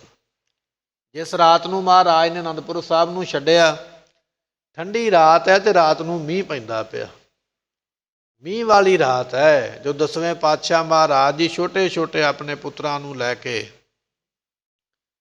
ਬਜ਼ੁਰਗ ਮਾਤਾ ਨੂੰ ਨਾਲ ਲੈ ਕੇ, ਗੁਰਮੁਖੋ ਸਾਡੇ ਵਾਸਤੇ, ਇਹ ਤੇ ਮਹਾਰਾਜ ਨੂੰ ਕੀ ਲੋੜ ਸੀ ਇਹਨਾਂ ਨਾਲ ਜੰਗ ਕਰਨ ਦੀ, ਕੀ ਲੋੜ ਸੀ ਕਿਲ੍ਹਾ ਛੱਡਣ ਦੀ, ਪਰ ਸਾਨੂੰ ਉਹਨਾਂ ਨੇ ਹੱਕ ਦਿਵਾਉਣ ਵਾਸਤੇ, ਆਜ਼ਾਦੀ ਦਿਵਾਉਣ ਵਾਸਤੇ, ਇਨਸਾਫ ਦਿਵਾਉਣ ਵਾਸਤੇ ਏਡੀ ਵੱਡੀ ਕੁਰਬਾਨੀ ਸਾਡੇ ਵਾਸਤੇ ਕੀਤੀ ਹੈ। ਦੁਨੀਆ ਦਾ ਇਤਿਹਾਸ ਪੜ੍ਹ ਕੇ ਵੇਖ ਲਵੋ, ਕਿਸੇ ਵੀ ਪੈਗੰਬਰ ਨੇ, ਅਵਤਾਰ ਨੇ ਕੁਰਬਾਨੀ ਇੰਨੀ ਵੱਡੀ ਨਹੀਂ ਕੀਤੀ ਹੈ। ਕਿਸੇ ਵੀ ਧਰਮ ਦਾ ਕੋਈ ਵੀ ਇਤਿਹਾਸ ਦਾ ਪੰਨਾ ਪਰਤ ਕੇ ਦੇਖੋਗੇ, ਇਹ ਬਚਨ ਨਹੀਂ ਕਿਤੇ ਵੀ ਮਿਲੇਗਾ ਵੀ ਕਿਸੇ ਵੀ ਪੈਗੰਬਰ ਨੇ ਆਪਣੀ ਕੌਮ ਵਾਸਤੇ ਆਪਣਾ ਪਰਿਵਾਰ ਵਾਰਿਆ ਹੋਵੇ ਜਾਂ ਘਰ ਇਸ ਤਰ੍ਹਾਂ ਅੱਧੀ ਰਾਤ ਨੂੰ ਛੱਡਿਆ ਹੋਵੇ। ਜੇ ਛੱਡਿਆ ਤੇ 10ਵੇਂ ਪਾਤਸ਼ਾਹ ਨੇ ਛੱਡਿਆ। ਸਤਿਗੁਰੂ ਚੱਲ ਪਏ ਅਨੰਦਪੁਰ ਸਾਹਿਬ ਤੋਂ। ਚਲਦਿਆਂ ਚਲਦਿਆਂ ਮਹਾਰਾਜ ਸਰਸਾ ਨਦੀ 'ਤੇ ਪਹੁੰਚੇ। ਕਈ ਕੌਤਕ ਮਹਾਰਾਜ ਦੇ ਨਾਲ ਇੱਥੇ ਰਸਤੇ ਵਿੱਚ ਵਰਤਾਏ ਗਏ। ਬਾਕੀ ਦਾ ਇਤਿਹਾਸ ਆਪਾਂ ਕੱਲ੍ਹ ਦੇ ਦੀਵਾਨ ਵਿੱਚ ਫਿਰ ਇੱਥੋਂ ਅੱਗੇ ਸਰਵਣ ਕਰਾਂਗੇ ਕਿ ਮਹਾਰਾਜ ਜੀ ਸਰਸਾ ਨਦੀ ਨੂੰ ਕਿਵੇਂ ਪਾਰ ਕਰਦੇ, ਕਿਵੇਂ ਵਿਛੋੜਾ ਪੈਂਦਾ। ਅੱਜ ਮਹਾਰਾਜ ਬਚਨ ਕਰਦੇ ਪਏ, ਜਾਕੋ ਹਰ ਰੰਗ ਲਾਗੋ ਇਸ ਯੁਗ ਮੈਂ, ਸੋ ਕਹੀਅਤ ਹੈ ਸੂਰਾ। ਇਸ ਕਲਯੁਗ ਦੇ ਵਿੱਚ ਜਿਨ੍ਹਾਂ ਨੂੰ ਨਾਮ ਦਾ ਰੰਗ ਲੱਗਾ, ਸੂਰਮੇ ਉਹ ਨੇ। ਤੇ ਸੂਰਮੇ ਗੁਰਮੁਖੋ ਉਹ ਸਨ ਜਿਨ੍ਹਾਂ ਨੇ 10ਵੇਂ ਪਾਤਸ਼ਾਹ ਦੇ ਨਾਲ ਮੋਢਾ ਮਿਲਾ ਕੇ ਦੁਸ਼ਮਣ ਦੇ ਦੰਦ ਤੇ ਖੱਟੇ ਕੀਤੇ, ਪਰ ਮੈਦਾਨ ਨਹੀਂ ਛੱਡਿਆ। 10ਵੇਂ ਪਾਤਸ਼ਾਹ ਮਹਾਰਾਜ ਸਾਹਿਬ ਜੀਆਂ ਨੇ ਆਪ ਬਚਨ ਲਿਖਿਆ, ਕਹਿਣ ਲੱਗੇ, ਧੰਨ ਜੀਓ ਤੇ ਕੋ ਜਗ ਮੈਂ। ਧੰਨ ਹਨ ਉਹ ਵਿਅਕਤੀ ਸੰਸਾਰ ਦੇ ਵਿੱਚ ਮੁਖ ਤੇ ਹਰ, ਜਿਹੜੇ ਮੁਖੋਂ ਆਖਦੇ ਵਾਹਿਗੁਰੂ, ਚਿੱਤ ਮੈਂ ਯੁੱਧ ਵਿਚਾਰੈ, ਮਨ ਦੇ ਵਿੱਚ ਜੰਗ ਲੜਨ ਦੀ ਹਿੰਮਤ ਰੱਖਦੇ ਨੇ, ਹੌਸਲਾ ਰੱਖਦੇ, ਮੁਸੀਬਤ ਪੈਣ ਤੇ ਘਬਰਾਉਂਦੇ ਨਹੀਂ। ਦੇਹ ਅਨਿਤ ਨਾ ਨਿਤ ਰਹਿ। ਇਹ ਜਿਹੜੀ ਦੇਹ ਸਰੀਰ ਹੈ ਨਾ, ਅਨਿਤ ਕਹੀਏ ਨਾਸਵੰਤ ਹੈ। ਇਹ ਸਰੀਰ ਸਦਾ ਨਹੀਂ ਰਹਿਣ ਵਾਲਾ, ਨਾ ਨਿਤ ਰਹਿ। ਅੱਜ ਨਹੀਂ ਤੇ ਕੱਲ ਮੁੱਕਣਾ ਹੀ ਹੈ ਇਹਨੇ ਸਰੀਰ ਨੇ। ਜਸ ਨਾਵ ਚੜ੍ਹੈ ਭਵ ਸਾਗਰ ਤਾਰੈ, ਜਸ ਦੀ ਬੇੜੀ ਉੱਪਰ ਚੜ੍ਹ ਕੇ ਸੰਸਾਰ ਸਮੁੰਦਰ ਤੋਂ ਤਰ ਜਾਂਦੇ ਜਿਹੜੇ ਕੌਮ ਵਾਸਤੇ ਕੁਰਬਾਨੀ ਕਰਦੇ। ਧੀਰਜ ਧਾਮ ਬਣਾਏ ਇਹ ਹੈ ਤਨ। ਇਸ ਸਰੀਰ ਨੂੰ ਧੀਰਜ ਦਾ ਘਰ ਬਣਾ ਲੈਂਦੇ, ਹੌਸਲੇ ਦਾ। ਮੁਸੀਬਤ ਵਿੱਚ ਵੀ ਹੌਸਲਾ ਨਹੀਂ ਛੱਡਦੇ। ਵਾਟਾਂ ਲੰਮੀਆਂ ਤੇ ਰਸਤਾ ਪਹਾੜ ਦਾ, ਤੁਰੇ ਜਾਂਦੇ ਗੁਰਾਂ ਦੇ ਲਾਲ ਜੀ। ਇਸ ਤਰ੍ਹਾਂ ਦੀ ਧੀਰਜ ਬਣ ਜਾਂਦੀ ਹੈ। ਬੁੱਧ ਸੋ ਦੀਪਕ ਜਿਉਂ ਜਿਆ ਰਹਿ, ਗਿਆਨੇ ਕੀ ਬੜਨੀ ਮਨੋ ਹਾਥ ਮੈਂ ਲੈ ਕਰ।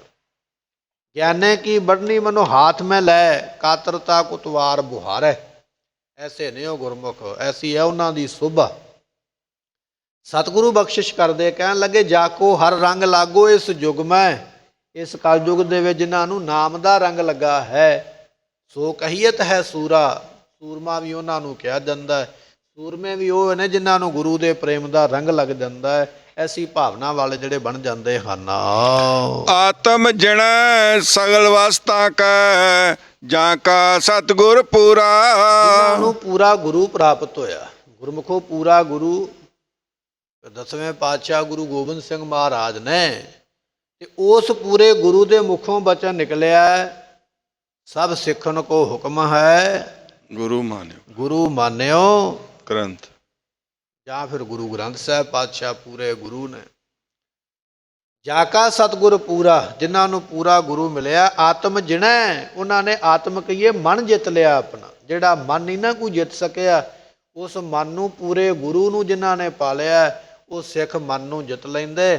ਸਗਲ ਵਸ ਤਾਕੈ, ਇਹ ਸਾਰੀ ਦੁਨੀਆ ਉਹਨਾਂ ਦੇ ਵਸ ਹੋ ਜਾਂਦੀ ਹੈ। ਸਰੀਰ ਦੇ ਸਾਰੇ ਇੰਦਰੇ ਉਹਨਾਂ ਦੇ ਵਸ ਹੋ ਜਾਂਦੇ, ਪਰ ਹੁੰਦੇ ਉਹਨਾਂ ਦੇ ਨੇ ਜਿਨ੍ਹਾਂ ਨੇ ਪੂਰੇ ਗੁਰੂ ਨੂੰ ਪ੍ਰਾਪਤ ਕੀਤਾ ਹੈ। ਠਾਕੁਰ ਗਾਈਐ ਆਤਮ ਰੰਗ, ਮਨ ਦੇ ਪ੍ਰੇਮ ਕਰਕੇ ਠਾਕੁਰ ਨੂੰ ਗਾਉਣਾ ਚਾਹੀਦਾ। ਆਤਮ ਕਹੀਏ ਮਨ, ਰੰਗ ਕਹੀਏ ਪ੍ਰੇਮ। ਮਨ ਦੇ ਪ੍ਰੇਮ ਦੇ ਨਾਲ ਉਸ ਠਾਕੁਰ ਪ੍ਰਮਾਤਮਾ ਦੇ ਨਾਮ ਨੂੰ ਕਹਿਣਾ ਕਰੀਏ। ਸਰਣੀ ਪਾਵਨ ਨਾਮ ਧਿਆਵਨ, ਸਹਿਜ ਸਮਾਵਨ ਸੰਗ। ਗੁਰਮੁਖਾਂ ਨੇ ਸ਼ਰਨ ਪ੍ਰਾਪਤ ਕੀਤੀ ਹੈ ਗੁਰੂ ਦੀ, ਜਿਨ੍ਹਾਂ ਨੇ ਨਾਮ ਧਿਆਉਣਾ ਕੀਤਾ ਹੈ। ਸ਼ਰਣੀ ਪਾਵਨ ਨਾਮ ਧਿਆਵਨ, ਸਹਿਜ ਸਮਾਵਨ ਸੰਗ। ਉਹ ਸਹਿਜੇ ਹੀ ਗੁਰਮੁਖੋ ਗਿਆਨ ਦੇ ਵਿੱਚ, ਗਿਆਨ ਸਰੂਪ ਪ੍ਰਮਾਤਮਾ ਵਿੱਚ ਸਮਾ ਜਾਂਦੇ ਹਨ। ਰਹਾਉ ਜਨ ਕੈ ਚਰਨ ਵਸੈ ਮੇਰਾ ਹੀਰਾ, ਸੰਗ ਪੁਨੀਤਾ ਦੇਹੀ। ਸਤਿਗੁਰੂ ਪਾਤਸ਼ਾਹ ਕਹਿਣ ਲੱਗੇ, ਜਿਨ੍ਹਾਂ ਦੇ ਹਿਰਦੇ ਵਿੱਚ ਪਰਮਾਤਮਾ ਦੇ ਚਰਨ ਵਸ ਜਾਂਦੇ, ਉਹਨਾਂ ਦੀ ਦੇਹੀ ਪਵਿੱਤਰ ਹੋ ਜਾਂਦੀ ਹੈ। ਸੰਗ ਪੁਨੀਤਾ ਦੇਹੀ, ਗੁਰਮੁਖਾਂ ਦੀ ਸੰਗਤ ਕਰਕੇ, ਸਾਧੂਆਂ ਦੀ ਸੰਗਤ ਕਰਕੇ ਇਹ ਦੇਹ ਸਰੀਰ ਪਵਿੱਤਰ ਹੋ ਜਾਂਦਾ ਹੈ। ਤੇ ਕਹਿਣ ਲੱਗੇ, ਉਹਨਾਂ ਗੁਰਮੁਖਾਂ ਦੇ ਹਿਰਦੇ ਵਿੱਚ ਪ੍ਰਮਾਤਮਾ ਦੇ ਨਾਮ ਰੂਪੀ ਚਰਨ ਵਸਦੇ ਹਨ। ਜਨ ਕੀ ਧੂਰ ਦੇਹੋ ਕਿਰਪਾ ਨਿਧ, ਨਾਨਕ ਕੈ ਸੁਖ ਇਹੀ। ਸਤਿਗੁਰੂ ਗੁਰੂ ਅਰਜਨ ਦੇਵ ਪਾਤਸ਼ਾਹ ਕਹਿਣ ਲੱਗੇ, ਇਹ ਕਿਰਪਾ ਦੇ ਖਜ਼ਾਨੇ ਪ੍ਰਮਾਤਮਾ ਜਨ ਕੀ ਧੂਰ ਦੇ, ਆਪਣੇ ਆ ਭਗਤਾਂ ਦੀ, ਗੁਰਸਿੱਖਾਂ ਦੀ, ਗੁਰੂ ਕੇ ਸੰਗਤ ਦੀ ਚਰਨਾਂ ਦੀ ਧੂੜੀ ਬਖਸ਼ਿਸ਼ ਕਰੋ। ਕਾਹਦੇ ਵਾਸਤੇ? ਸਤਿਗੁਰੂ ਪਾਤਸ਼ਾਹ ਕਹਿਣ ਲੱਗੇ, ਨਾਨਕ ਐ ਸੁਖ ਇਹੀ, ਕਿਉਂਕਿ ਇਸ ਚਰਨਾਂ ਧੂੜੀ ਵਿੱਚੋਂ ਸਾਰੇ ਸੁਖ ਮਿਲਦੇ। ਸੰਗਤ ਦੀ ਚਰਨਾਂ ਧੂੜੀ ਵਿੱਚੋਂ ਸਾਰੇ ਹੀ ਸੁਖ ਮਿਲ ਜਾਂਦੇ। ਇਸ ਕਰਕੇ ਨਾਨਕ ਦਾਸ ਇਹ ਸੁਖ ਮੰਗੈ ਮੋਕੋ ਕਰ, ਸੰਤਨ ਕੀ ਐਸੇ ਸੰਤਾਂ ਦੇ ਚਰਨਾਂ ਦੀ ਧੂੜੀ ਦਿਓ, ਸਾਨੂੰ ਸਾਰੇ ਸੁੱਖਾਂ ਦੀ ਪ੍ਰਾਪਤੀ ਧੂੜੀ ਵਿੱਚੋਂ ਮਿਲ ਜਾਏ। ਸਮੇਂ ਦੀ ਸਮਾਪਤੀ, ਭੁੱਲਾਂ ਦੀ ਮੁਆਫੀ ਦਿਓ ਸੱਜਣ ਆਸੀਸੜੀਆਂ, ਜੋ ਹੋਵੇ ਸਾਹਿਬ ਸਿਓ ਮੇਲ। ਜਨ ਕੈ ਚਰਨ ਬਸੈ ਮੇਰਾ ਹੀਰਾ, ਸੰਗ ਪੁਨੀਤਾ ਦੇਹੀ। ਜਨ ਕੀ ਧੂਰ ਦੇਹੋ ਕਿਰਪਾ ਨਿਧ, ਨਾਨਕ ਕੈ ਸੁਖ ਇਹੀ। ਵਾਹਿਗੁਰੂ ਜੀ ਕਾ ਖਾਲਸਾ, ਵਾਹਿਗੁਰੂ ਜੀ ਕੀ ਫਤਿਹ। ਵਾਹਿਗੁਰੂ ਜੀ।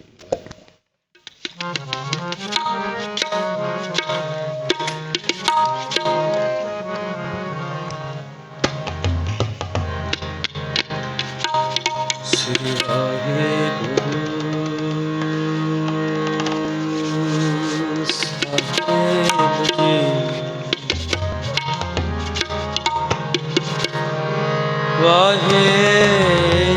ਵਾਹਿਗੁਰੂ ਸਾਹਿਬ